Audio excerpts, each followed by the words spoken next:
Hi and welcome to my playhouse, and today I'm in the basement playing with batteries, and I have gotten some new stuff and I just wanted to share my thoughts on that and show you the progress that I have been doing. So let's immediately go to the table because my brain just halted, so we need to move along.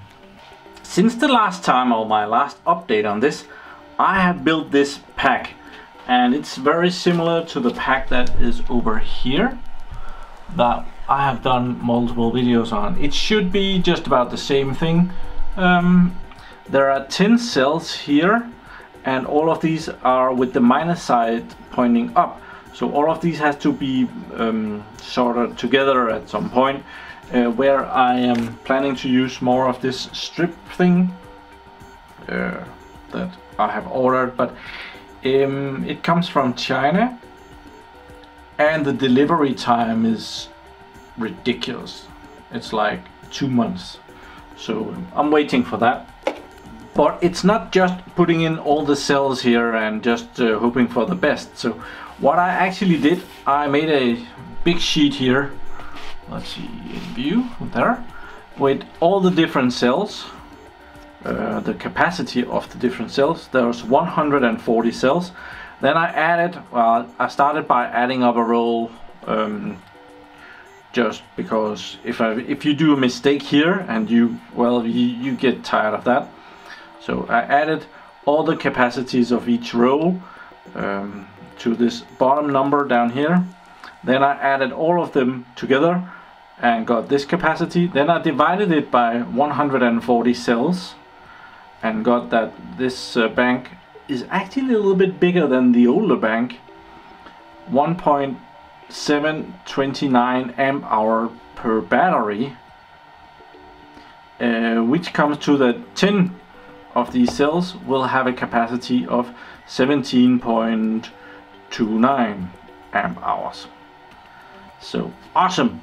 And then I, with a lot of math, found the cells that, so that I got this amount of milliamp hours in each of the blocks of 10 batteries. Oh yeah, there. And yeah, in my video where I show this, a lot of people said that I should do this with a computer program and stuff, and it might be okay, but it didn't actually take me that long to do that. I think it took me half an hour to do that part, so that wasn't really bad at all. And I got in, I was down to like 3 or 4 milliamp hours from, for instance, these 10 batteries and these 10 batteries, and that's totally acceptable. Like 3-4 milliamp hours. That's, next time I test this battery, it can be 100 milliamp hours plus minus. So it's definitely good enough. So I made that, and I'm just waiting for spare parts for that. I could start soldering this together and stuff. Over here I'm charging batteries. In the back here I had the iMAX. B6 AC, and that has just stopped because every time it has pumped 5,000 milliamp hours into the batteries, it stops. I know that I could go in and tell it not to stop, just keep going, but I actually like to keep track on it. And some of these batteries sometimes heat up when they get charged, and it's not a good idea to just keep heating them. So I'll start this again. There, I'm charging it with 3 amps just to do something. So let's. So that's 16 batteries being charged up with 3 amps, and they're not far from. Right now they're showing 4.2 volts, and the charge will probably go down quite a bit. So they're almost done. Down here I am testing batteries. I borrowed this device from my cousins last time we did an update on this, and I kind of like it now. I actually went up and I bought 2 more of these. so they will be coming. I hope they are not far out, because this is right now the bottleneck, and it's more or less because now that I have a better device that can do more, I want more. So instead of discharging the batteries with 1 or 1.2 amps, I've actually gone down, and I'm now discharging the batteries with 500 milliamp hours. That means that I get a lot more accurate amount of charge in the batteries. How much capacity is the battery really? Because if I discharge it with 1 amp, well, it doesn't last as long, and you don't get as much capacity out of it as when you discharge it with 500 milliamp hours. It's like when you're out running. If you have to run full speed, well, you don't get as far. Even though you're running full speed, well, it's better to slow down if distance is your goal. So kind of the same-ish thing with these batteries. And you can do right now they're discharging. I don't want to disturb it too much, but when it's discharging, we can keep up with what it's doing. Right now we can see that it's discharging with these milliamp hours on each of them, and they are right around 500 milliamp hours. So if we press 1, we can see the voltage of the different batteries, and we can see that this one, that will be done in not too long. So apparently this battery is not that great, because I put all these batteries in at the same time, and these are at 3.6 volts, and this one is already down under 3 volts. The device will cut at about 2.95 volts. I have seen that when it reaches that, it will what it will do is it will stop the discharging. It will display how many milliamp hours that I got out of this cell, and then it will start to charge it again, and it will also charge with 500 milliamps. So it's a great device for leaving overnight, because it will test the 4 batteries and it will charge it. So when you get up in the morning, well, you have 4 batteries that are ready to go. I put them in storage, but when I'm testing here in the middle of the day, I kind of watch him. Oh, now we're down to 2.95. Should we be so lucky as to see it changing? There we are. It completed. Now this battery has had a capacity of 1255 milliamp hours, and you can see up here it changed from decharging to charging. So now it's charging, and we can press the display and see that it's charging with 500 milliamp hours, and just it shows the capacity here, the only one that does that right now. We can see that it has been running for 2 hours and 33 minutes. I put all of these in at the same time, so that's I have a pen here, and I kind of just write on the, I have put a piece of tape, a painter's tape on there. Okay, it doesn't want to show me the capacity now. There it is. So I write that on the battery, 1200. That wasn't okay. It's a weird angle. Sorry about that. But as this is a bottleneck, I don't want this to be charging the battery again, because it's well, I only have this device and the iMAX up here, and the iMAX, it can discharge a lot of batteries at the same time, but you can only get 1 result, and this one gives me 4 results. So what I do is I pop this battery out and put another one in, and I charge it somewhere else. And I have a little screwdriver here to help me get the battery out, so that I don't disturb the other batteries. So let's take another red battery and put that in. There. And right now I could set it to discharge with 1 amp instead of 500 milliamps, but it remembers the last program, so I don't have to do anything. I can just pop it in, and we will see that here it's discharging, it's testing, and the voltage is this. So now it will discharge the cell all the way down to 2.95 volts, and then it will start charging it again. And this one I can put in the other charger. Okay, so up here I have 4 cells from earlier today that completed, that I put up here for charging, and they're still red, all of them, which means they are not charged yet. So I'll take this one and put it over in this charger. There. And it will show me that that's the voltage, and it will be charging with 1 amp on this charger. Doesn't matter, that's fine. Actually, that's pretty cool. It will be done faster. So right now what I do, I take the batteries out of the cells. This is a laptop battery from, where are we? It's an HP cell from an HP laptop. I take those out, break it apart, remove all the stuff, put the batteries in the big one here. This one has 8 cells in it, so that's half of this. 2 batteries like this, and I have enough to fill up this entire thing. Then I let the batteries equalize a little bit. I test the batteries first. I make sure that all the voltages are good. They kind of have to be over at least 1 volt, and hopefully more than that. But normally I haven't had any bad ones for quite a while, so they're usually pretty good. And well, then I put them in here, and then I charge them with the iMAX B6 until, well, they don't get much charge anymore. It's hard to charge them to the full capacity when they're charging 16 batteries at a time.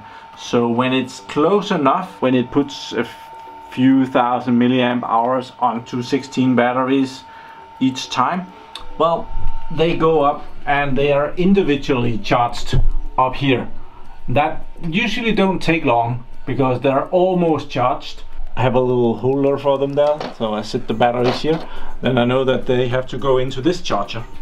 And when they are charged, well, they're ready to go down for testing. And that's this holder here. So these are ready for testing. When they're done testing, well, they go back up here with a number on it, so I can see when they have a number on it and they're up there, or if they have full down here, well, they go into storage. And storage is down here. I have done some cells already for the next bank.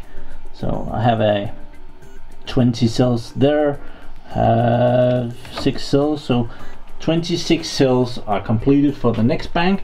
And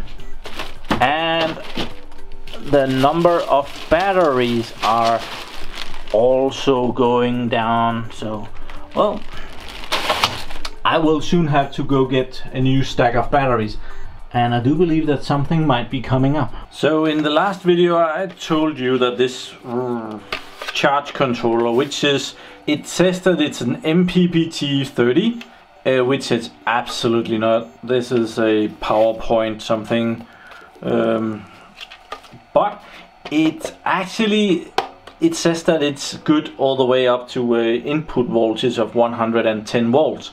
Most of the time that would probably be good on my system, and at least when the system is in use and the batteries are being charged, I'm pretty sure that this charge controller might actually be able to cope with that and give out some meaningful voltage.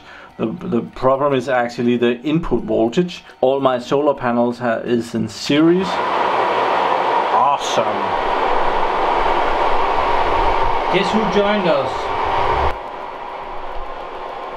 Okay, while the booster pump was running, I thought that I could just put on these labels on the battery because I hadn't done that.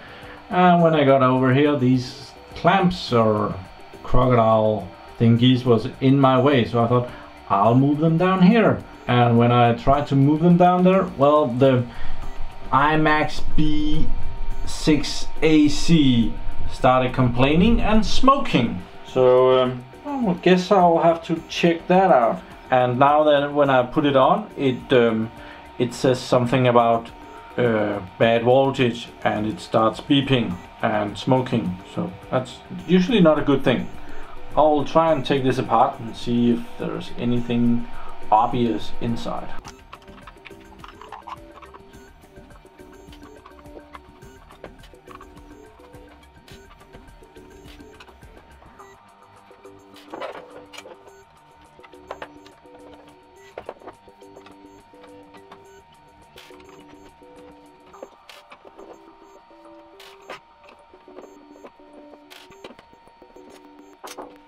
very funny build. It's it kind of has a laptop power supply built into it.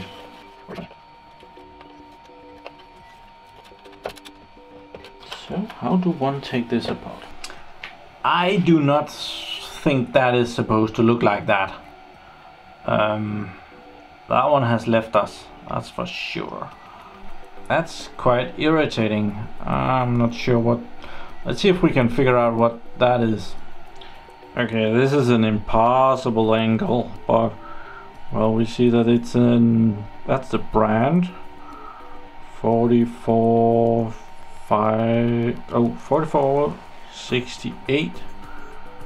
What is that? GA. I have no idea. Okay, so after trying to read this, I actually found out that there is another one of the same sort right up there, and I could read that clearly. And this chip is actually a 4468, and it's an N MOSFET. It's a 30 volt, 10.5 amps. And I've been looking if I had a replacement for that, and as my luck, I of course do not have that. So I've been looking over here, all these prints that I took out of batteries, and they have a lot of prints like that. Here we have 4, kind of the same thing, probably also some kind of a MOSFET controlling the output voltage or input voltage as you go, and more or less all of them has these MOSFETs on here, but they're all not the right, well, the right model number. So I went onto AliExpress and I found it, and it was like $1.5 free shipping. I did actually include AliExpress express shipping, so I'll have that, well, within a month. So okay, sidetrack project. So in the meanwhile, another battery has completed, so 1503 milliamp hours on that one. So we will, that one I can take out, place with a green battery. That's totally random. So at some point I need to use these 2 power banks for something, because I didn't build them just for fun. Well, it is kind of, some of it is fun. And as this one just probably won't cut it, I got another one. eBay in the UK. I bought this, another eSmart3 MPPT Solar Charge Controller, and it has an RS485 port. This eBay seller contacted me when I bought this and asked what it was supposed to be used for. Or actually, I saw in the description that I could ask them to configure this for me. So I had them configure this for charging these banks. And I might also have used the YouTube card and told them that I was gonna show this to you. So they were nice enough to include another thing. So I'll be so nice to add their eBay shop up here, because, well, they were nice. So this is a tiny charge controller, and it comes with a manual. And they included a screwdriver. I have had this open. I've never seen this before. It's a weird system. You press this in, and you can put this in, and you can have it short and you can have it long, well, that long, and you can turn it around and then it's a flat head. So okay, but they included this cable, and I did not get this cable on the last one. It's a RS485 to USB connector, so I should be able to communicate with the charge controller. Have no idea how to do that yet, but I'm hoping. Let's see if we can't figure this out together. We have the temperature sensor, that's for the batteries, so that should probably go there.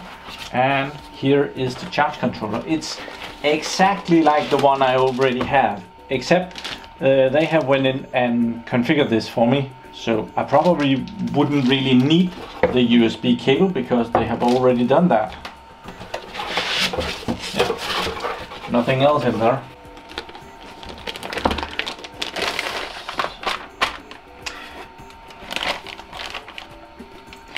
This charge controller was sponsored by the Patreon subscribers, so I have to give a special thanks to my Patreon supporters for supporting me and making it possible for me to buy awesome stuff like this and show it to you guys. So, well, let's just see the charge controller all the way around. It looks like this from the front. Funny enough, I haven't seen this available in the United States. So as far as I know, you can only get this on eBay in the UK, which is kind of weird. That's not how it normally is. Normally you can get everything in the United States, and then sometimes we have it in the EU. In some cases I have found stuff that we only have available here in the EU and they don't have in the States, including this charge controller and some Ryobi tools, like what tool was that? My drill, the one that lights up blue, that one was not available in the US. On the side we have a label here. This is the MPPT and it's a 40 amp unit. It can handle battery voltage of 12 volts, 24 volts, 36 volts and 48 volts. It can do a maximum, oh that has gone up I think, maximum voltage intake of 150 volts DC, and max power, when you're running a 12 volt system you can do 520 watts, not a big deal. 24 volts, double that, 36 volt, well that's 1560 watts, and 48 volts is about 2 kilowatt. So that's nice, and this barcode is totally destroyed. It has parts quality control. It has a fan up here. It's kind of an annoying little spinning fan that makes way too much noise. Bottom, back, nothing. Here are the connectors. The temperature sensor goes in here. In here goes the solar panels, the batteries and the load and communications. I really want to see how that works.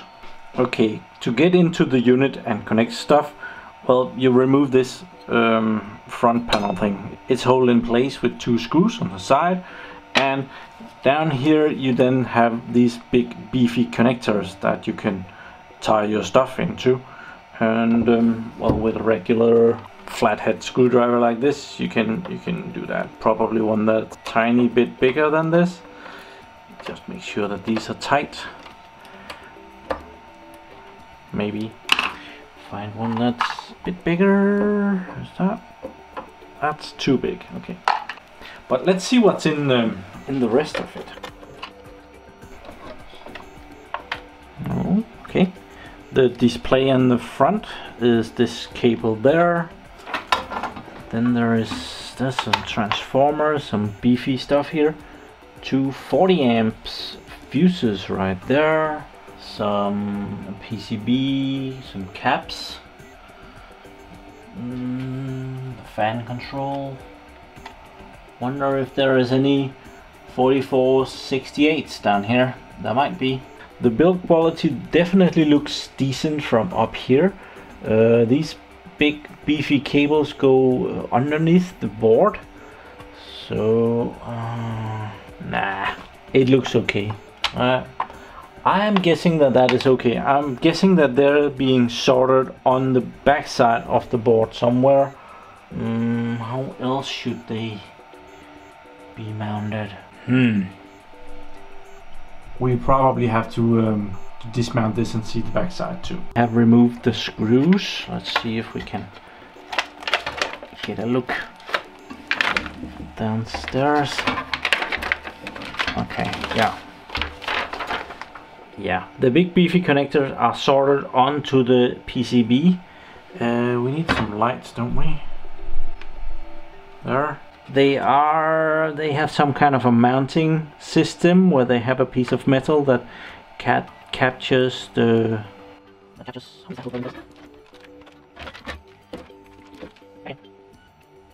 Seems like this whole thing has been sorted to the PCB. I hope that's good. It looks like a decent piece of work. Now I just have to see if I can mount this back.